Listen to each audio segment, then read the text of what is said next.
I have seen those. And they do the same thing as the earmuffs do. They cut off the sound when the shot is fired, but allow you to hear a normal conversation. Right, and I think the decibel for most firearms is about 140. So anything below 140, it doesn't cut off. So you can stand on the range and have a normal conversation. Yeah, but I don't know, man. $1,500, $1,600, that's a lot to spend on ear protection when there's cheaper options available. You get what you pay for. I guess. I mean, maybe other people, it's good for other people, but perhaps not for me. That's why they make so many different products. Absolutely. But I love the electronic carrying, especially when I have students on the range and they're asking questions. Then it's really much easier for me to hear them the first time. Yeah. Oh, that's nice too. Even just when it's us on the range, so we're not having to yell. We can just talk in our normal voices and hear each other. Hey, it's almost time for our main topic, but before we hit our main topic, let's take our music break. Again, these are songs that you have probably heard before, but you haven't heard the words. Let's take a listen to this week's song. In a world where there aren't enough songs about firearms, one podcast stands alone. The Speaking of Guns podcast presents Songs You Have Heard with all new words.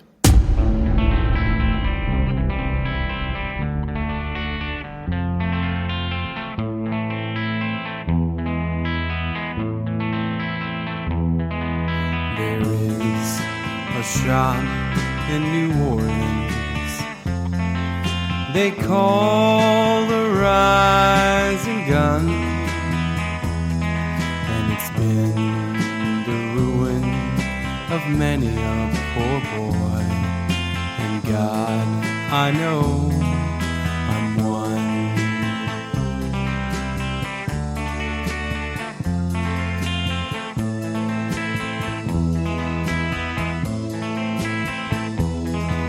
My wife, she needed groceries.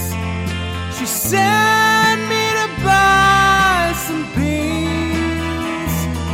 I wound up at the Rising Gun down in New Orleans.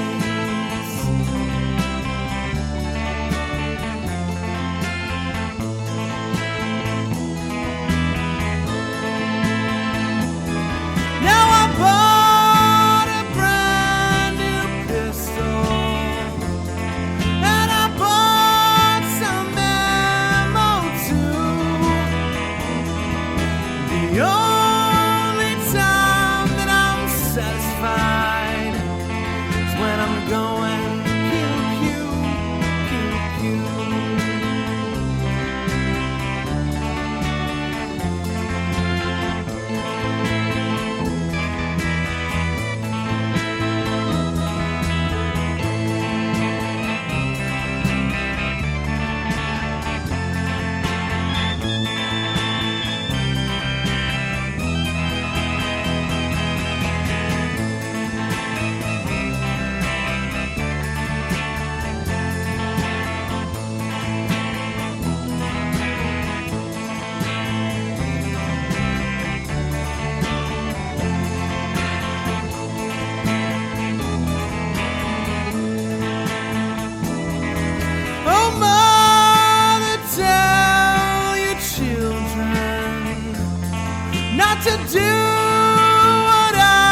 shop down in New Orleans that they call the Rising Gun, and it's been the ruin of many a poor boy, and God, I know I'm one.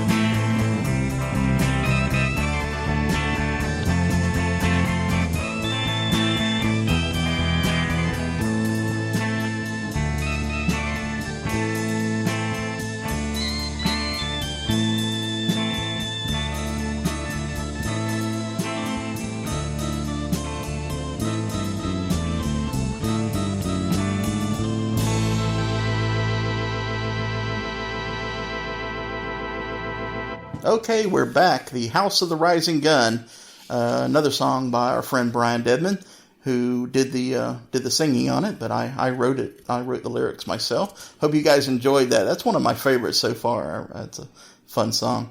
Our main topic, let's go ahead and move into that, and it is an interesting topic that I think most everyone listening to this can identify with. Have you ever decided, on range day, you pack your gear, you get to the range, you start setting up, and you realize you forgot something? This is extremely frustrating. And that's why our main topic today is kind of just a general checklist for what's in your range bag. So we're having a what's in your range bag as our main topic. Right. Well, first of all, let's talk about the range bag itself. Years ago, we pulled out of our closet a small duffel bag that was part of a luggage set. A case such as this is not intended for the wear and tear required to transport your firearm and gear. The seams aren't sturdy, they are not reinforced. Yeah, they won't hold ammo worth nothing. Right, because we were dripping ammo across the store. That was embarrassing. It very was, and much was embarrassing. So we suggest to invest in a quality, heavy-duty range bag. These come in a variety of sizes, colors, so you can find one that fits your needs as well as your budget. But there's a lot of things you should include in your range bag too. And this following list is certainly by no means all-inclusive for what gear that we suggest that you should carry in your range bag, but it's a real good starter list to get you going. First of all, there's eye and ear protection. That's goes without saying. You have to have shooting glasses, and you have to have earmuffs or earplugs on the range, and you can spend hundreds of dollars, like Janet was talking about a moment ago, to get the very best, or you can be protected with reasonably priced versions of hearing protection, whether it's the passive kind or the electronic muffs.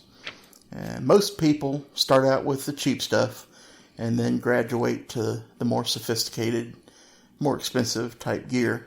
I think that's true of everybody. That happened with us too. We bought the cheaper stuff first and then just kind of graduated to better quality stuff. You also want to keep extra ear protection, and that would be foam earplugs.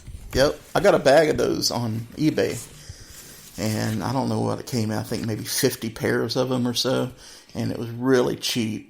I think I paid like $8 or $10 or so for them, and I just stuck them in one of the pockets on the range bag. And if you got, you go shooting with somebody else, and they forgot their hearing protection, hey, you've got some disposable stuff you could just give them. Works out great. You also want to keep extra shooting glasses. Extra shooting. You never know when you might break a pair. Another thing is you can carry your gun and the appropriate ammo that you're going to be needing for the range. Or always too, remember that you need to keep your gun unloaded and your ammunition separate from your gun when you go into the range. A lot of gun ranges that you go to, they'll inspect your guns before you go into the range, and so a range bag is a great place to carry your gun. You don't want to just walk in with your gun in your hand. It makes them a little bit nervous. It puts everybody kind of on edge. Well, you would also want to put your gun in a carrier, like a gun rug or something like that. Right. You don't want to carry your gun in it. Well, I guess you could put your gun in a sock and put it in your range bag, but just to have it separated and keep it protected from scratches. Are you referring to what we discussed in another episode? I am. About carrying your gun in a sock? I am. Yeah, we're looking at you, Gary. I'm going to get a phone call on that later. Yeah, Gary's my brother. He's the one guilty of carrying his gun in a sock. You want to carry your wallet. And your wallet should have your range card in it, your ID, your debit card in case you need some ammo or some targets. But also, in case there is an emergency, people will know who you are. Yeah, that's a good idea. If you got a large enough range bag, too, you can carry your holsters in your gun belt. If you're going to a 3-gun match or some kind of competition, you can carry all that right in your range bag.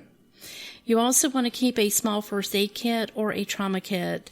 You want to mark this in some way in red or with a flag or a scarf, something so that it can be quickly found.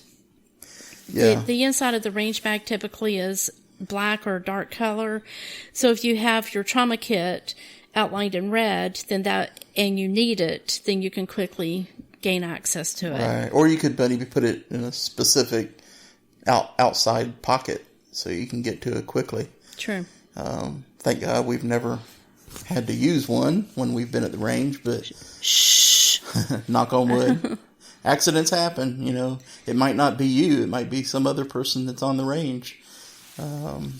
It could happen. So it's good to be the person who is prepared and have that trauma kit ready to go and know how to use it. So you also want to keep magazines, and this includes speed loaders if applicable. I talked about speed loaders in a prior episode too. So just keep them in your range bag. Yeah. Remember, magazines are disposable, so you go through magazines, and once they go bad, people have a tendency, to hang on to them for some reason. And you throw them away, folks. Get new ones. They're really not that expensive, so throw them away and get you some new ones. But when they do start to wear out, they'll start to cause feeding jams. Yeah, you'll start experiencing jams with it. And best thing to do is mark that magazine. And then if you continue to have feeding issues with that magazine, you can narrow it down to that particular one and just throw it in the trash next time you go to the range. Another thing that you should probably put in your range bag is a small set of Allen wrenches, maybe a little small set of those little tiny screwdrivers, and a little torque wrench.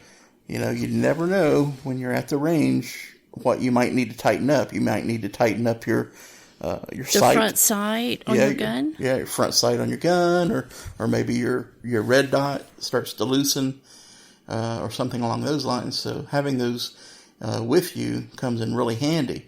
I had a situation one time. I was shooting a handgun, and I had a double feed, and I couldn't get the one cartridge out of the chamber. I didn't have the fingernails to be able to grab a hold of it. So I was able to get one of the small flathead screwdrivers and just kind of grab a hold of the rim and pull it back out. And that really saved the day, having that with us in the range bag. Could you not have just like the slide back? I couldn't lock the slide back, and I couldn't drop the magazine either because of the double feed. And it was kind of a precarious situation there for a minute, but that was having that little screwdriver helped me get through that. Well, it's always a good thing to have tools like that, and also a multi-purpose tool, because you never know when these are going to come in handy. Yeah, they got the pliers built in too, in case you need to squeeze something, tighten something up. You also want to keep glass or lens cleaner with some cleaning cloths, because we shoot a lot at an indoor range, and it gets hot. When it gets hot in there, your glasses fog up. So you want to be able to clean your shooting glasses. This is not on our list here, but I just happened to think of it while you were talking. They make a cleaner, a glass cleaner that is supposed to prevent fogging up. Well, that would be good to keep in your range bag too. It would be. So that way maybe your shooting glasses wouldn't fog up. Something else you should consider is a ball cap. Just, roll up a ball cap and stick it in there, because if you're going to an outdoor range, you never know which direction the sun's going to be coming from.